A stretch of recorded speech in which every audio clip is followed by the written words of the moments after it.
말씀입니다. 여러분, 하나님은 우리보다 앞서가시며 그 하나님을 나의 피난처 두려워하지 마십시오. 여호와 하나님은 제 편에 있습니다. 오늘 우리가 함께 은혜 받으실 말씀은 사무엘상 18장 1절로 5절 말씀을 본문으로 좋은 사람과 함께 엮이면 행복합니다. 두 번째 말씀으로 영적 분별력이 있는 사람 요나단이라는 제목으로 함께 은혜를 나누도록 하겠습니다. 여러분, 우리가 인생을 살면서 많은 문제를 만날 때 이 문제는 이래서 왔어 라고 원인을 알게 되는 문제도 있지만 이 문제가 왜 왔는지 도무지 모르겠는 것 같은 그런 문제도 있습니다. 자, 이유를 알 수 없는 문제를 만나서 당하는 고난을 부당한 고난이라고 표현할 수 있겠습니다. 여러분, 우리가 부당한 고난을 만날 때 많은 사람들에 의하여서 비난받고 손가락질 당하고 또 사람들에게 버림받으면서 힘겨운 시간을 보낼 때 참 하나님께서는 놀랍게도 꼭 일으켜 세워줄 수 있는 분별력 있는 사람 하나를 우리 옆에 꼭 붙여놓으십니다. 자, 여러분은 어떻습니까? 자, 우리가 살아온 인생, 앞으로 살아갈 인생을 우리가 좀 바라보면서 내 곁에 분별력이 있어서 당신 문제가 아닙니다. 당신이 당한 이 고난은 애매한 고난입니다. 이렇게 내 편이 되어주면서 나를 일으켜 세워준 그런 사람들이 있습니다. 자, 오늘은 애매한 고난 가운데에서 너무나 힘겹고 죽을 만큼 곤고한 그런 중에 하나님이 보내셔서 일으켜 세움을 받고 일어나 새 힘으로 하나님 나라의 일에 쓰임받았던 다윗에 대한, 그리고 다윗 곁에서 힘이 되어줬던 요나단에 대해 기록된 말씀을 통해서 함께 은혜를 나누려고 합니다. 여러분, 이스라엘의 초대 왕은 사울입니다. 사울은 40세에 하나님에 의하여서 왕 위에 올랐습니다. 왕 위에 오른 사울이 주변에 있는 이방 민족들과 전쟁을 치르게 됩니다. 이때마다 하나님께서 명령하신 말씀이 있습니다. 사울은 하나님이 주신 말씀을 어기고 불순종하게 됩니다. 그로 말미암아 하나님의 성령이 사울에게서 떠나고 기름 부으심이 멈춰버리게 됩니다. 그리고 베들레헴 이새의 아들 다윗에게 기름 부음이 임하게 됩니다. 물론 사울은 40년이라고 하는 왕 위에 있었지만 대부분의 시간은 하나님께 버림받은 그런 왕위를 지속했습니다. 여러분, 사울이 왕위를 지속하면서 숙적 블레셋과의 싸움을 싸우는데 아주 고질적인 문제를 가지고 있었습니다. 바로 적군 거장 골리앗이었습니다. 그래서 사울이 포상 조건을 내걸었습니다. 누구든지 저 블레셋 장군 골리앗을 무너뜨리면 내가 재산을 많이 주어 부자가 되게 할 것이고, 두 번째는 내 딸을 그에게 줄 것이며, 세 번째는 세금을 면제해 주겠다. 누구든지 용감한 자가 있으면 저 거장 골리앗의 목을 베어 오렸다. 이렇게 포상 조건을 내걸었습니다. 자, 어느 날 다윗이 전쟁터에 나간 형들의 안부를 묻기 위해서 아버지의 심부름을 쫓아 전쟁터로 갔습니다. 그런데 블레셋과의 전쟁이 시작되려고 하는 찰나에 이스라엘 백성들이 다 도망가는 거예요. 특히 군인들도 하나도 남김없이 다 도망갑니다. 자, 그들이 도망가면서 외치는 이야기를 다윗이 들었습니다. 누가 저자 좀 쓰러뜨릴 수 없느냐? 왕이 포상 조건을 내걸 때 재산을 줘서 부자가 되게 하고 공주도 줄 것이고 세금도 면제해 주시겠다고 하지 않았느냐? 누가 용감한 자가 가서 좀 골리앗 좀 무너뜨리라고 외치면서 달아나는 겁니다. 이때 그 전쟁터에 형의 안부를 물으러 갔던 다윗이 그 이야기를 듣게 됩니다. 자, 이때 다윗의 나이는 소년이었습니다.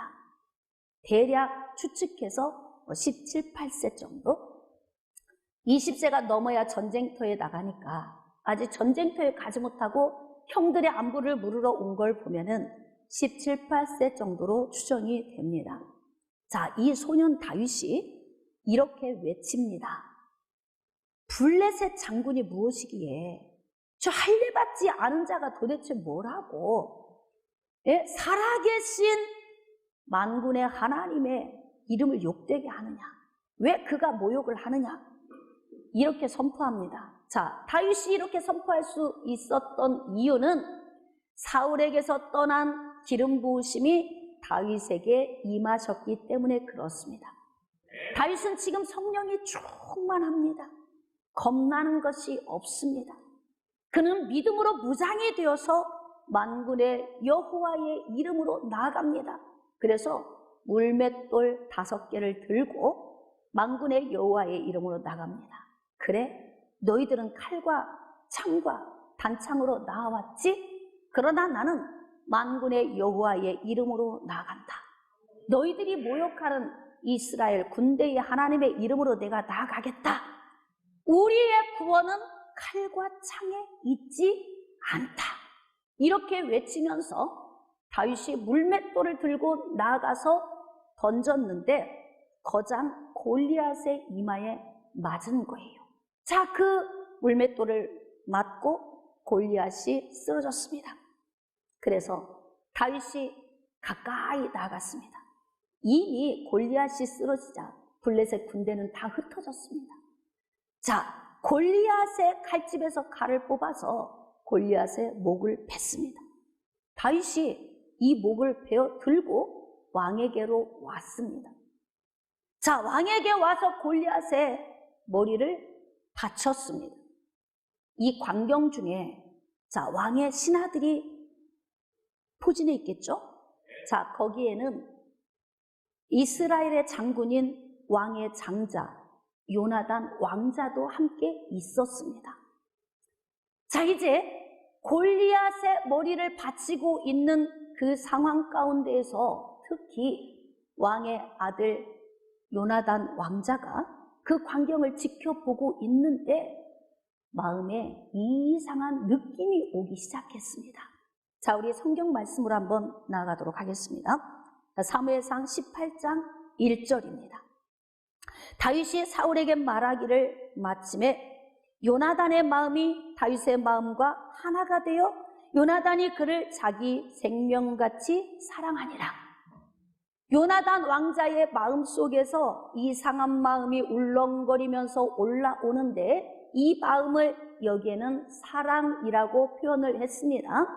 자, 이것을 자칫 사람들이 다윗과 요나단의 우정이다 이렇게 표현하는 사람들도 있고 굉장히 요나단이 다윗을 사랑했다라고 표현을 합니다. 자, 그러면 이 두 사람의 나이를 좀 한번 생각해 봅시다. 다윗은 17, 18세의 소년입니다. 여러분, 요나단의 나이를 한번 계산해 보세요. 여러분의 수학 실력을 제가 테스트하겠습니다. 사울 왕이 42세 때 블레셋과 전쟁을 치룰 때에 1000명의 군사를 맡겨서 전쟁터로 내보냈어요. 그게 바로 누구냐면 장자 요나단 왕자입니다. 여러분, 전쟁터에는 20세 이상만 나갈 수 있습니다. 아버지 사울 왕은 42세.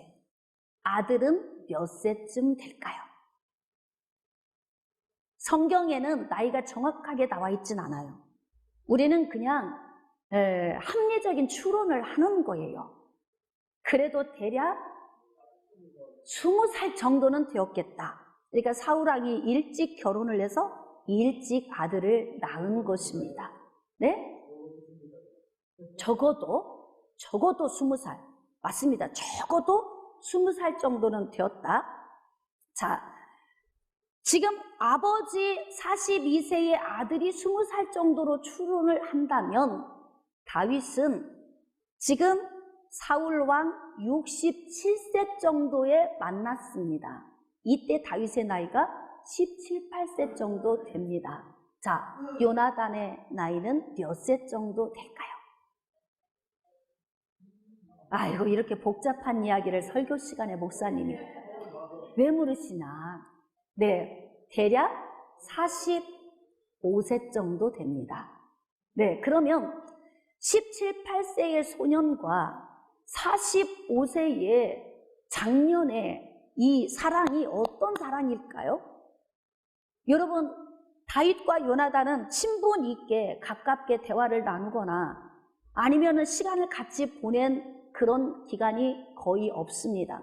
단지 아버지가 악신에 들려서 실성거릴 때 다윗이 와서 수금을 타서 회복시켰던 그런 기회가 있었어요.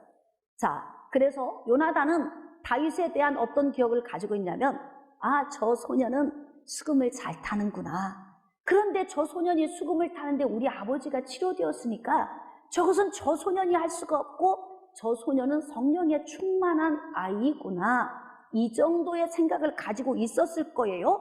자, 그런 다윗이 골리앗의 머리를 들고 있고, 자, 왕자 요나단이 그 광경을 지켜보는데, 요나단이 그를 자기 생명같이 사랑하니라, 이렇게 기록이 되어 있습니다. 자, 그래서 제가 말씀을 깊이 묵상했더니 이 말씀이 떠올랐습니다. 마태복음 22장 36절로 40절에 기록된 말씀이 있어요. 자, 너희는 마음을 다하고 목숨을 다하고 뜻을 다하여 주 너의 하나님을 사랑하라 하셨으니 이는 크고 첫째 되는 계명이요 둘째는 그와 같으니 내 이웃을 내 몸과 같이 사랑하라 하셨으니 이 두 계명이 온 율법과 선지자의 강령이니라. 이렇게 기록된 말씀이 생각이 났습니다. 여러분, 내 이웃을 내 몸처럼 사랑할 수 있는 이 사랑이 어떤 사랑일까요? 아가페 사랑입니다. 내 이웃을 위하여 내가 대신 죽어줄 수 있는 사랑. 이 사랑은 우정으로는 이루어질 수 없어요. 물론 로마서 5장 7절과 8절 말씀에 기록된 말씀을 우리가 보면서 힌트를 좀 얻자면 사람을 위하여 죽을 수 있는 자가 있긴 해요. 자, 의인을 위하여 죽을 수 있는 자가 쉽지 않고 선인을 위하여 죽을 수 있는 자가 혹 있거니와 우리가 아직 죄인 되었을 때에 그리스도께서 우리를 위하여 죽으심으로 하나님이 우리에게 대한 자기의 사랑을 확증하셨느니라. 그러니까 이 땅에서 사람을 위하여 죽을 수 있는 어떤 환경이 오면은 죽을 수도 있다는 거지만 쉽지 않다는 거예요. 그런데 예수님께서는 죄인을 위하여 죽으셨다. 이렇게 말씀하고 계십니다. 자, 그런데 우리가 이런 말씀을 총체적으로 잘 묵상해 보면 요나단이 다윗을 자기 생명처럼 사랑했던 이 사랑은 우정의 사랑이 아닌 것은 분명합니다. 여러분이 친구를 사랑하는데 생명처럼 사랑해 본 경험이 있어요? 혹시 그런 사람 있습니까? 내가 친구를 사랑했는데 내 생명같이 사랑했다. 나는 저 친구를 위하여 죽을 수도 있어. 난 저 친구를 위해서라면 무엇이든지 할 수 있어. 이런 경우의 삶을 살아본 적이 있으십니까? 어쩌다 있을 수는 있겠지만 흔한 일은 아닙니다. 그러니까 다윗과 요나단의 이 사랑은 우정의 사랑이 아닌 것은 분명하다는 거예요. 자, 이 사랑은 하나님이 넣어주신 사랑입니다. 다윗과 어떤 깊은 관계성이 없는 상황에서 다윗을 바라보고 있는데 요나단 왕자 심령 깊은 곳에서 스물스물 이상한 마음이 올라오는 거예요. 그런데 그 순간에 요나단의 마음속에서 내가 저 친구를 위하여 대신 죽을 수도 있을 것 같아. 이 마음이 오는 것입니다. 이것이 요나단의 마음이 아닌 거죠. 하나님께서 요나단을 붙들고 계신 것입니다. 자, 그것을 성경은 어떻게 기록하고 있냐면 요나단의 마음이 다윗의 마음과 연합했다. 하나가 되었다. 이렇게 기록하고 있어요. 저는 이 말씀을 묵상하면서 이 마음을 신앙으로 표현을 해봤습니다. 자, 마음을 신앙으로 표현해서 우리가 함께 큰 소리로 한번 봉독하겠습니다. 시작. 다윗이 사울에게 말하기를 마침에 요나단의 신앙이 다윗의 신앙과 하나가 되어 요나단이 그를 자기 생명같이 사랑하니라. 할렐루야. 하나님의 성령이 다윗을 붙드셨는데 지금 다윗을 바라보고 있는 요나단도 붙들고 계셔서 사람 속에서는 찾을 수 없는 아가페의 사랑을 하나님께서 안에다가 막 쏟아 부어주고 계신 거예요. 그러니까 이 마음이 내 마음이 아닌 거죠. 내가 왜 이렇지? 이거 내 생각이 아닌데? 자, 이럴 때 우리는 느낄 수 있어요. 하나님이 하시는구나. 지금 내가 기도하고 있는데 이 눈물이 왜 나오지? 내가 일부러 눈물을 짠 것이 아닌데 왜 이렇게 감동이 될까? 하나님이 하시는 것입니다. 나는 그를 볼 때 긍휼한 마음을 가질 수 없는데 왜 이렇게 그 사람이 긍휼하지? 이 마음은 내 마음이 아니고 하나님이 넣어주신 생각입니다. 우리는 때때로 기도할 때에 이러한 느낌을 느낄 때가 있어요. 자, 그런데 지금 요나단의 마음을 하나님이 붙들고 계시니까 자기 마음이 아닌 하나님의 마음이 임하셨고 다윗의 신앙과 요나단의 신앙이 거기서 연합이 되기 시작한 것입니다. 자, 그러면서 요나단의 마음 속에서는 내 생명같이 여겼으니까 저 친구가 죽을 위기가 오면 내가 죽어줄 수도 있겠구나. 이 생각을 했다는 거죠. 자, 2절입니다. 그날에 사울은 다윗을 머무르게 하고 그의 아버지의 집으로 다시 돌아가기를 허락하지 아니하였고, 자, 수금을 타서 왕을 회복시킨 적은 있지만 그래도 아버지 집에서 왔다 갔다 왕궁을 드나들었는데 이제는 왕궁에서 온전히 근무하게 됐다. 이제 왕궁 사람이 되었다는 거예요. 3절입니다. 요나단은 다윗을 자기 생명같이 사랑하여 더불어 언약을 맺었다. 이렇게 기록하고 있습니다. 나는 저 친구를 위하여 대신 죽어줄 수도 있어. 내 생명이 귀한 만큼 저 친구의 생명도 귀해. 그러니까 저 친구의 생명의 위기가 왔을 때는 내가 내 몸을 던질 수 있어. 지금 이런 상태의 마음에서 다윗과 요나단이 언약을 맺는 거예요. 자, 언약을 맺는데 요나단이 어떻게 합니까? 4절입니다. 요나단이 자기가 입었던 겉옷을 벗어 다윗에게 주었고 자기의 군복과 칼과 활과 띠도 그리하였더라. 자, 두 사람과의 이러한 언약 속에 암묵적으로 들어있는 것이 있어요. 이걸 여러분이 여기서 읽을 수 있어야 합니다. 여러분, 왕자는 그것도 왕의 장자니까 요나단 왕자는 앞으로 대를 이어갈 왕위 계승자입니다.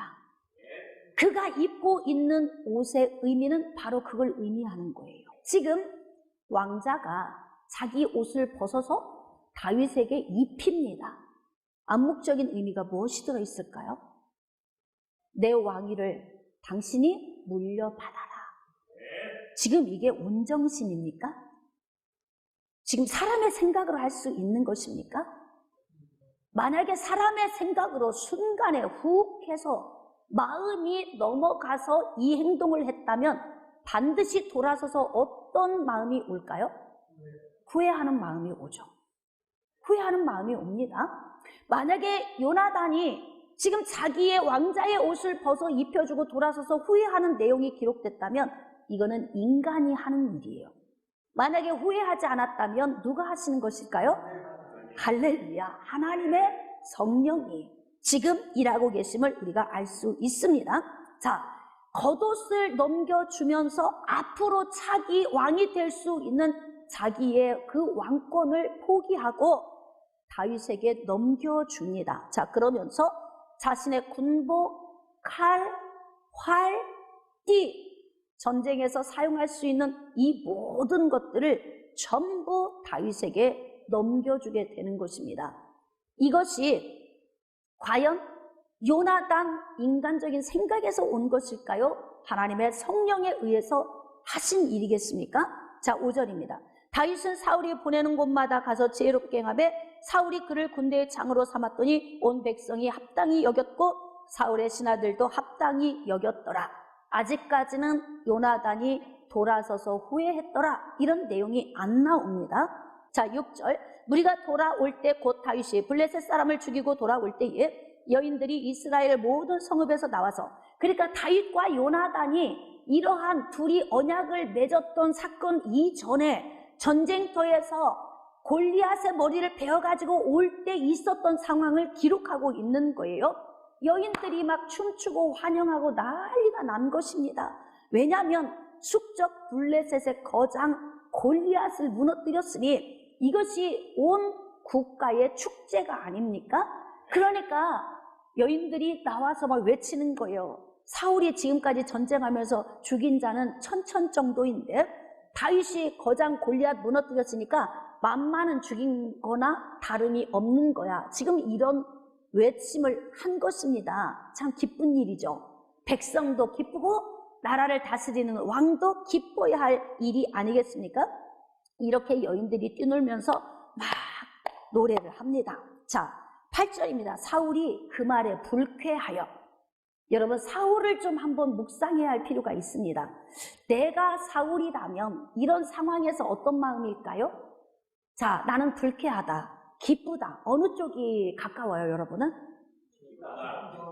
대답 안 하시는 분은 불쾌하다? 그렇습니까? 자, 불쾌하다라는 의미는 다윗이 미웠다는 거예요. 왜? 무엇 때문에? 천천만만 이 말 때문에 마음이 심령이 상했어요. 심령이 상하니까 이유 없이 다윗이 미워집니다. 이 미움이 자라면 어떻게 됩니까? 증오가 되죠. 자, 증오가 되면 어떻게 표출됩니까? 분노로 표출이 되죠. 이 분노는 사람을 죽일 수도 있습니다.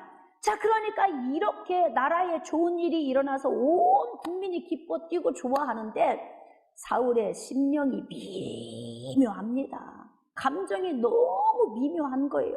자, 이 미묘한 감정을 가지고 불쾌한 마음을 가지고 분노의 마음을 가지고 있으니까 자기 안에 있는 마음을 표출하죠. 자, 뭐라고 합니까? 다윗에게는 만만을 돌리고 나에게는 천천만 돌려? 그가 더 얻을 것이 나라 말고 뭐야? 이게 지금 사울의 본 마음입니다. 결국 사울은 왕 위에 대한 두려운 마음이 생긴 거예요. 저렇게 성령이 충만하고 나이가 어림에도 불구하고 용기가 대단해요. 그 이스라엘의 어떤 군인도 해내지 못한 일을 군인도 아닌 소년이 거장 골리앗의 목을 베어가지고 온 것을 보니까 그 앞에서 막 심장이 벌렁벌렁 떨립니다. 이게 사울 왕의 모습입니다. 자, 그래서 그날 후로 사울이 다윗을 주목했습니다. 자, 10절입니다. 그 이튿날 하나님께서 부리시는 악령이 사울에게 힘있게 내리매. 여러분, 상태가 악조건일수록 어둠은 강력하게 임합니다.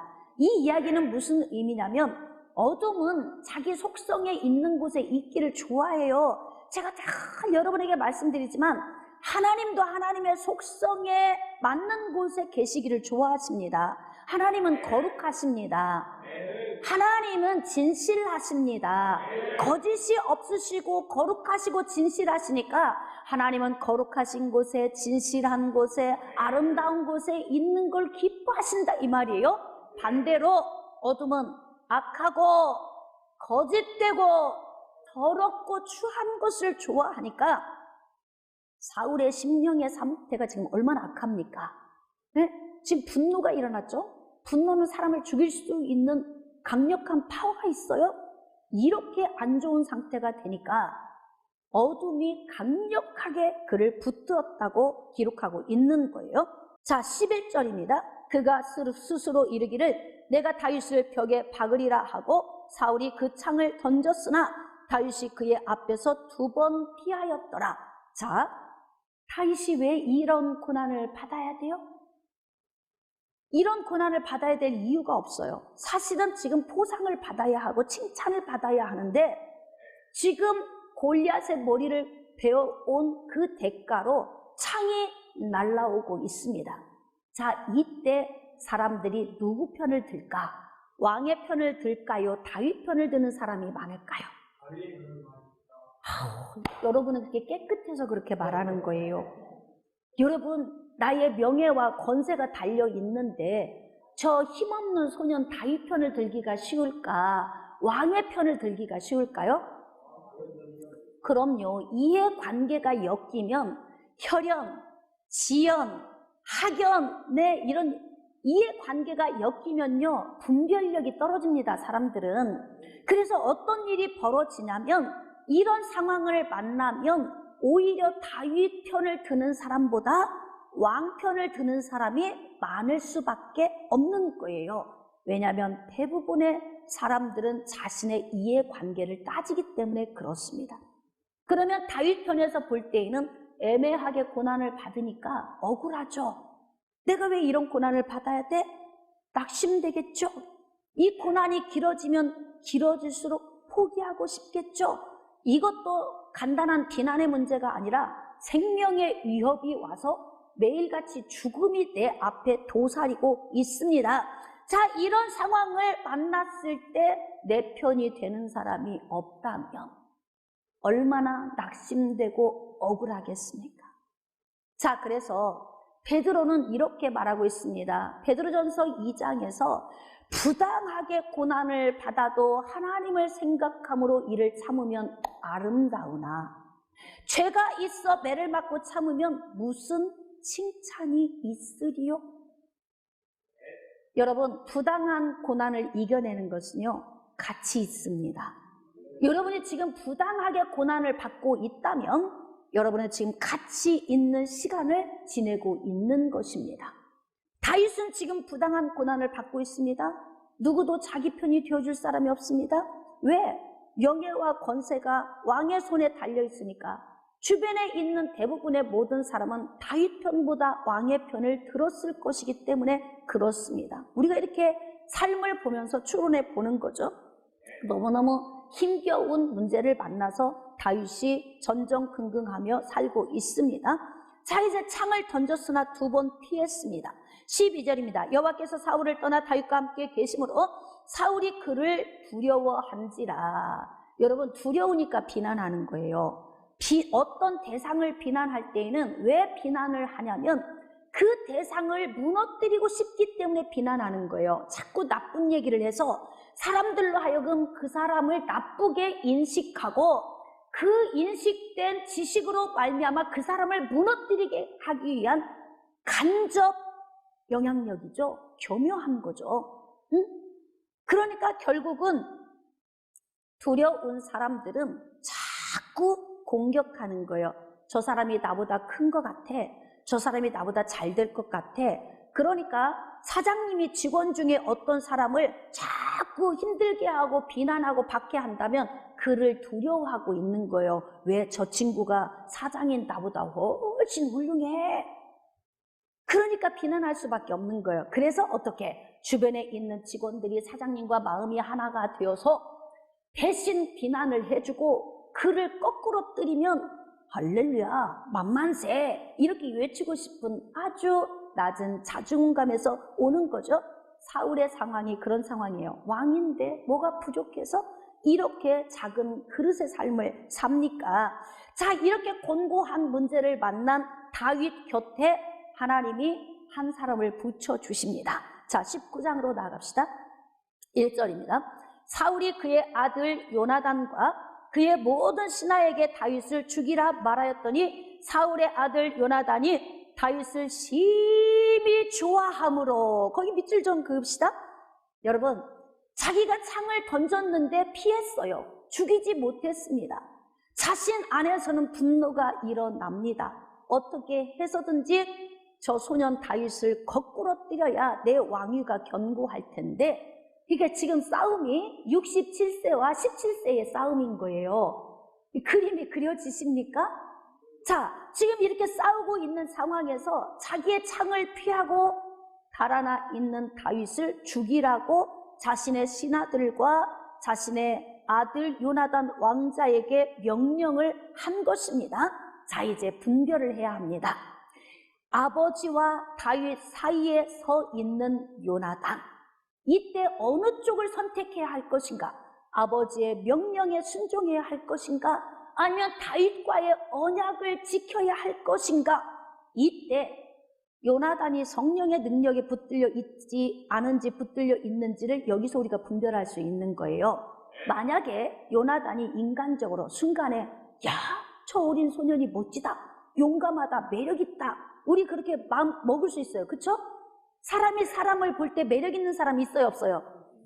그럼요. 용감한 사람 보면 매력 있잖아요.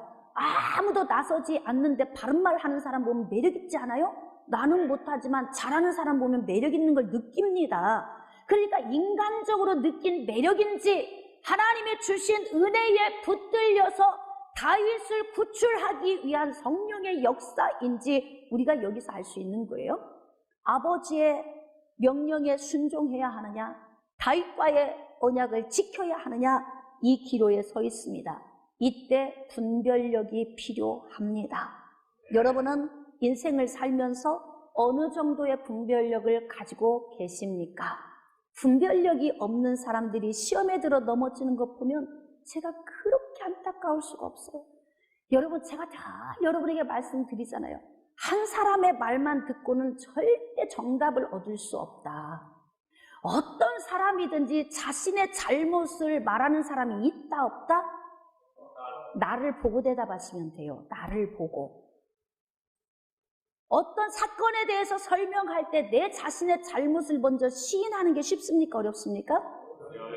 어렵죠. 살며시 감추고 말을 안 하고 상대방의 단점, 그것도 진짜 단점이면 상관없는데 저 사람을 무너뜨려야 내가 살 것 같을 때는 애매한 거짓된 얘기를 막 하게 되죠. 이럴 때 한쪽 말을 들으면 분별하기가 어렵습니다. 무슨 얘기인지 깨달아지시면 아멘.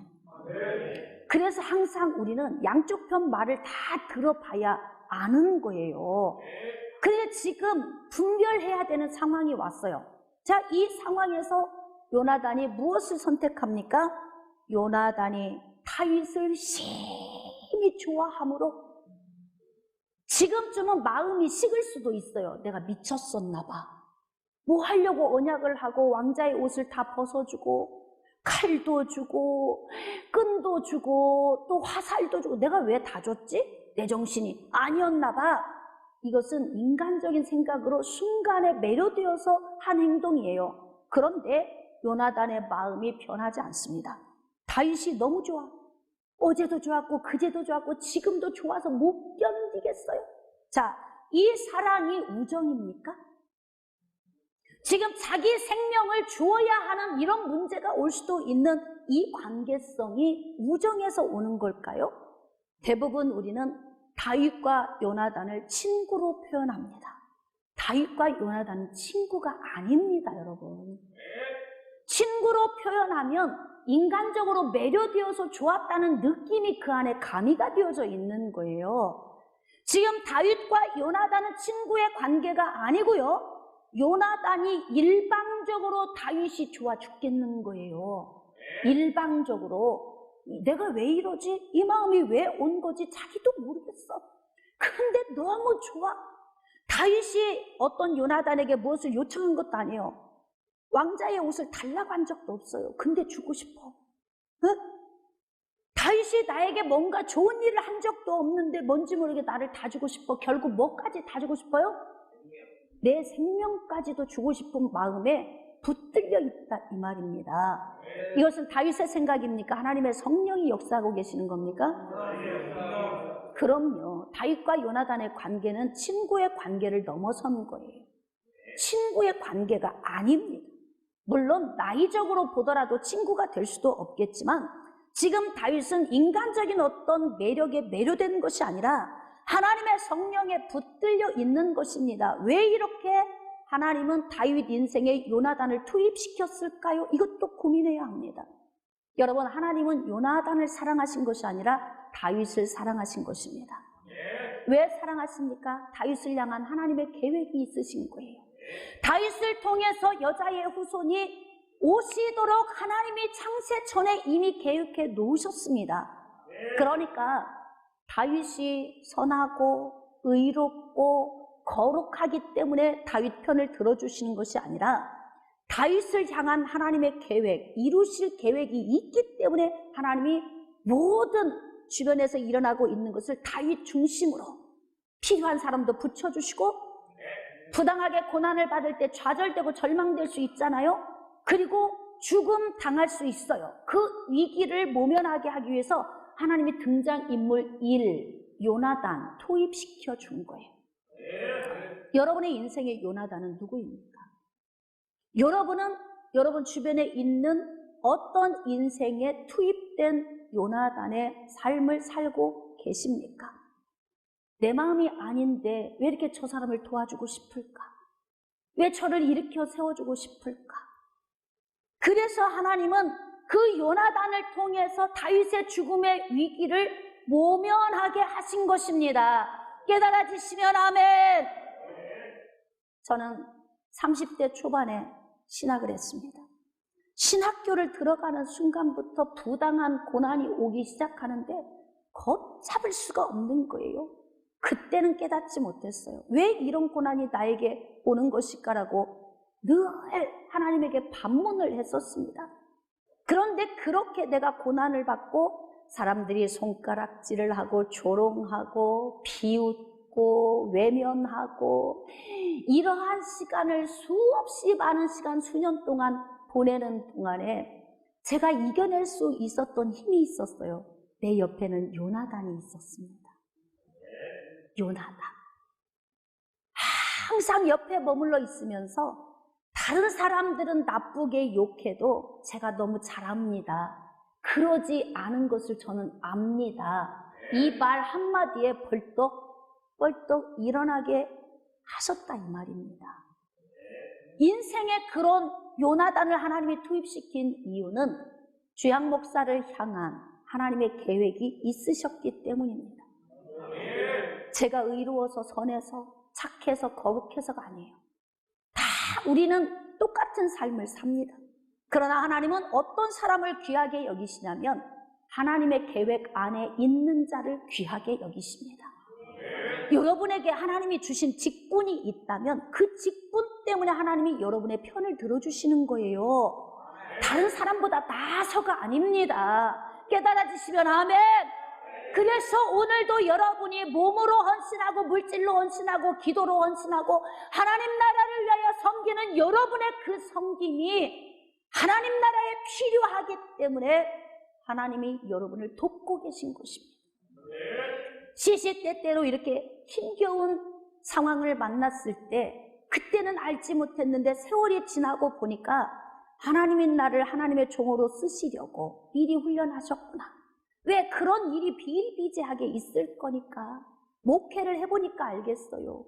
목회를 해보니까 그렇게 부당한 고난이 길목마다 대기하고 있어요. 왜 그런 줄 아십니까? 천차만별의 성격의 사람, 이러한 사람이 모여있는 그들을 케어하다 보니까 상상할 수 없는 일들이 막 발생을 해요. 그런데 이럴 때 가장 먼저는 하나님의 성령이 나를 붙들고 계시지만 우리는 육신을 입고 있기 때문에 누군가가 옆에서 위로해주는 사람이 힘이 돼. 목사님 문제가 아닙니다. 목사님은 아무 문제 없으십니다. 그들의 문제입니다라고 누가 한마디만 딱 해주면 그냥 힘이 생수가 막 안에서 일어나면서 그냥 벌떡벌떡 일어나진다 이 말입니다. 깨달아지시면 아멘. 저는 목회에 대해서 비유를 했지만 우리 모든 사람들의 인생의 삶에 이러한 문제가 올 수 있어요. 그럴 때마다 여러분이 잘 생각해 보세요. 여러분 주변에 요나단이 있었던 것 같아요? 없었던 것 같아요? 없었던 것 같아요? 없었던 것 같기도 하고, 네, 있었던 것 같기도 하고, 없었던 것 같기도 하고. 그러니까 여러분들이 성경을 읽을 때는 이거는 다윗과 요나단의 이야기지 내 이야기가 아닌 거야. 그냥 읽고 지나가니까 안 깨달아지는 거예요. 이 말씀을 읽으면서 내 인생에도 요나단이 있었나? 하나님이 투입시킨 요나단, 제정신 아니게 성령의 능력으로 붙드셨던 요나단. 여러분, 저는 개척 초기에 사례를 거의 받지를 못했어요. 교회가 어려우니까 참 힘들었습니다. 애들 키우면서 사례 받지 못하고 이 교회를 운영해 나가는 일이 보통 어려운 문제가 아니죠. 그런데 하나님께서 물질을 공급하는 요나단을 붙여주셨어요. 그래가지고 힘들 때쯤 되면은 하나님이 요나단을 투입을 시킵니다. 그래서 어떤 한 분이 장사를 하는 분이 수금을 해가지고 주머니에 꼬깃꼬깃 뭐 10,000원짜리 10개도 있고 막 그 수표도 있고 막 그냥 막 넣어가지고 왔는데 초기에 교회를 와서 은혜를 받은 분이 그렇게 교회를 오고 싶어요. 매일같이 일만 끝나면 오전에 도매시장에서 일하고 아침만 되면 교회로 달려옵니다. 자, 그리고 이제 목사님하고 같이 얘기를 하고 놀다가 갈 때마다 어떡하냐면 주머니를 훅 꺼내서 뒤집어서 쏟아놓고 가. 본인이 수금을 한 게 얼마인지도 몰라. 본인이 얼마를 주고 갔는지도 몰라요. 그러면 세어보면 100만 원도 있고 150만 원도 되고 막 그렇게 하고 가니까 어쩌면 이렇게 필요할 때마다 요나단을 보내서 하나님이 공급해 주시는지. 그런데 중요한 건 그분이 주머니를 거꾸로 쏟아놓고 간데 내가 미쳤었나 봐. 내가 왜 다 쏟아놓고 왔지? 이거는 인간이 한 거야. 근데 그분한테 물어봤더니 기뻤대요. 누가 하신 거예요? 자, 여러분 인생에는 이렇게 골목골목에 요나단이 없었습니까? 앞으로도 여러분 인생에 요나단을 투입시켜 주실 것입니다. 호흡 다하는 그날까지 또한 여러분이 그 누군가에게 요나단이 되도록 투입시켜 주실 것입니다. 할렐루야! 하나님은 이렇게 정교하게 일을 하시는 거예요. 우리가 하나님 앞에 사명자로 부름을 받았고 하나님이 내게 주신 본분이 있다면 반드시 요나단 같은 이런 필요한 일꾼들을 여러분에게 붙여주실 겁니다. 요나단이 다윗을 심히 좋아함으로, 자, 지금 왕자의 옷을 벗어준 것을 후회합니까? 안 합니까? 안 하잖아요. 자기 생각이에요? 성령의 역사예요? 아멘. 여러분이 이제 분별할 수 있겠습니까? 여러분이 누군가에게 내 모든 걸 퍼줬는데 아깝지가 않아요. 성령이 하게 하신 거예요. 퍼주고 돌아섰는데 미쳤었나 봐. 내가 왜 이런 일을 했는지 몰라. 그러면 순간적으로 내 생각에 의해서 한 것입니다. 자, 할 수만 있으면 여러분이 인생을 사는 동안 다윗에게 투입되어진 요나단의 삶을 살 수 있기를 주님의 이름으로 축복합니다. 자, 2절입니다. 그가 다윗에게 말하여 이르되 내 아버지 사울이 너를 죽이기를 꾀하시느니라. 자, 아버지와 다윗 사이에서 갈등하지 않고 요나단은 다윗에게로 갔습니다. 아버지가 다윗을 죽이라 이렇게 명령을 하셨는데 고민할 필요가 없습니다. 그냥 다윗에게 달려가서 이 이야기를 그대로 말합니다. 왜? 자칫 잘못하면 다윗이 죽을 수도 있기 때문에 그렇습니다. 자, 여기서 우리가 요나단의 분별력을 한번 점검할 필요가 있습니다. 여러분, 요나단의 분별력을 볼 때 여러분이 어떤 생각이 듭니까? 우리 같으면 그래도 아버지한테 마음이 좀 더 갈 텐데, 응? 가문의 문제도 있고 아버지의 이미지나 명예도 있고 그런 문제 때문에라도 아버지의 편을 들 수도 있음에도 불구하고 여기서 요나단의 분별력은 타협하지 않습니다. 그는 영적 분별력이 열려 있고 오직 하나님 나라를 위해 앞으로 사명을 감당해야 할 여자의 우선인 예수 그리스도가 오셔야 할 통로인 다윗에게 달려가는 것 아니겠습니까? 자, 그러므로 이제 청하노니 아침에 조심하여 은밀한 곳에 숨어 있으라. 이렇게 도와주는 사람이 있어서 우리가 여기까지 온 거 아닙니까? 깨달아지시면 아멘. 할렐루야. 우리의 인생 가운데 하나님이 이렇게 요나단을 투입시켜 주실 것을 믿습니다. 자, 3절입니다. 내가 나가서 네가 있는 들에서 내 아버지 곁에 서서 내 일을 내 아버지와 말하다가 무엇을 보면 내게 알려주리라. 서로 이렇게 사인을 주고 받으면서 다윗의 죽음의 위기를 모면하게 하기 위하여서 지금 요나단이 열심히 움직이고 있는 거예요. 자, 4절입니다. 요나단이 그의 아버지 사울에게 다윗을 칭찬하여 이르되 겁도 없어. 지금 다윗 때문에 속이 뒤집어져 있고 분노가 일고 있는 아버지에게 가서 다윗을 칭찬했다. 이 간이 크지 않습니까? 대단해요. 그러니까 지금 이것도 누가 하는 거예요?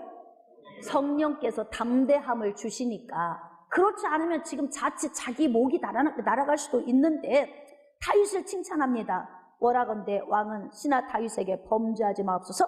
자, 그는 왕께 득죄하지 아니하였고 그가 왕께 행한 일은 심히 선합니다. 이 말인즉슨 아버지가 죄인이고 다윗은 죄 없습니다. 지금 이 이야기잖아요. 요나단의 분별력. 요나단의 분별력. 이해 관계에 의하여서 혈연적 관계성에 의해서 아버지에게 기울어질 수도 있잖아요. 그런데 요나단이 아주 정확하게 줄을 타주는 거예요. 아버지가 죄인, 다윗은 문제 없습니다. 야, 이거 자기 목 내놓고 하는 거 아닙니까? 응? 여러분, 이렇게 분별력 있는 사람이 내 옆에 있을 때 내가 얼마나 행복합니까? 좋은 사람과 엮이면 행복해집니다. 여러분, 선한 분별력을 가진 사람은 좋은 사람입니다.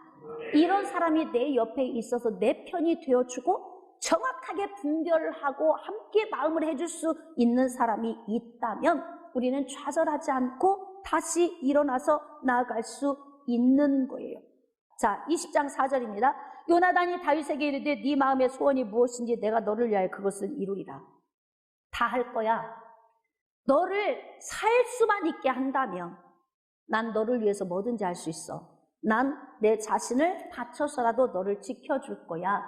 여러분, 이것은 요나단 인간의 생각이 아닙니다. 하나님이 다윗의 인생에 투입시켜 주신 것입니다. 왜입니까? 다윗을 사랑하시기 때문에. 왜 사랑하십니까? 할렐루야, 그거예요. 다윗의 사명이 있기 때문에 하나님이 사랑해 주시는 거예요. 여러분에게 사명이 있으십니까? 다시, 여러분에게 사명이 있으십니까? 그렇다면 하나님이 여러분을 사랑하십니다. 자, 그래서 요나단이 다윗을 다시 피신을 시키게 되는 겁니다. 그래서 마지막 사울 왕과 분리시키는 과정 중에 둘이 끌어안고 울면서 이야기를 하죠. 여러분, 이런 요나단과 다윗과의 이 만남을 우리가 보면서 요나단은 어디까지가 사명이냐면 아버지의 그 위험에서 다윗을 노임받게 하는 데까지가 요나단의 사명인 거예요. 그리고 다윗은 아버지를 피해 돌아다니다가 나중에 아버지가 80이 되어 전쟁터에서 요나단과 함께 객사에서 죽을 때 그때 왕위를 이어받게 됩니다. 참 인생이 파란만장하지 않습니까? 결국 우리가 이런 결과론적인 걸 보면서 느낄 수 있는 것은 분별력 있는 사람 요나단을 투입시킨 이유는 다윗을 죽음의 위기에서 건져내시기 위한 하나님의 계획이셨다는 거예요. 아멘. 우리 인생에 힘겨운 문제가 있을 때마다 우리의 문제에서 노임받게 하기 위해서 하나님은 요나단을 투입시키십니다. 여러분 주변에 어떤 요나단이 여러분과 함께하고 있습니까? 저는 여러분들이 여러분 주변에 있는 사람들에게 요나단이 되어주기를 원하고 또 여러분에게 다가온 요나단과 복된 관계성을 가지고 하나님 나라의 일을 완성하는 그때까지 멋지게 쓰임받는 통로가 되시기를 주님의 이름으로 축복합니다.